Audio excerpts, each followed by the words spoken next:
প্রিয় শিক্ষার্থীরা, আজ আমরা আলোচনা করব প্রিপোজিশনের একটি কনফিউজিং বিষয়। যানবাহনের ভেতর বোঝাতে কখনো আমরা দেখতে পাই অন, কখনো দেখতে পাই ইন। কেন এই পরিবর্তন? দুইটির অর্থই তো একই, অর্থাৎ যানবাহনের ভেতরে বোঝাচ্ছে।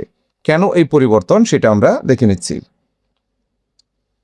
এখানে সহজে মনে রাখার উপায়টি বলা আছে। কি আছে দেখে নেই। যানবাহনের ভেতরে যদি আপনি সোজা হয়ে হাঁটতে পারেন তবে অন ব্যবহার করুন, আর যদি মাথা নিচু করে ঢুকতে হয় এবং হাঁটা চলা করা সম্ভব না হয় তবে ইন ব্যবহার করুন।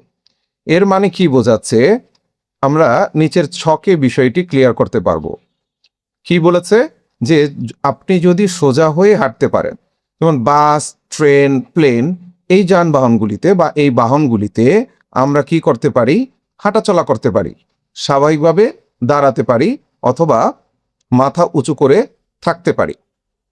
এই জন্য এগুলির ক্ষেত্রে বসবে অন।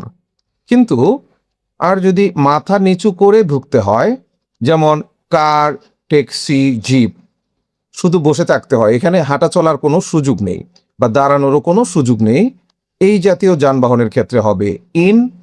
আবার সাইকেল বা রিক্সা, যেখানে এর উপরে বসা যায়, অর্থাৎ বাহনটার উপরে বসা যায়, সেক্ষেত্রেও হবে অন। তাহলে কি শিখলাম? যদি সোজা হয়ে দাঁড়ানো যায় বা একটু হাঁটা চলা করা যায় সেক্ষেত্রে হবে অন। যদি কোনো যানবাহনের উপরে, যেমন সাইকেল বা রিক্সা, সেক্ষেত্রে হবে অন। এবং কার, ট্যাক্সি, জিপ, শুধু বসে থাকতে হয়, সেখানে হাঁটা চলার কোনো সুযোগ নাই, সেক্ষেত্রে হবে ইন।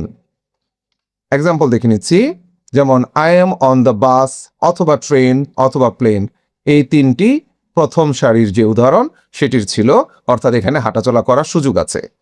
দ্বিতীয়টি কি? I am on the bicycle অথবা রিক্সা, অর্থাৎ এগুলির উপরে, বাহনগুলির উপরে চড়ে বসতে হয়, এই জন্য অন হয়েছে।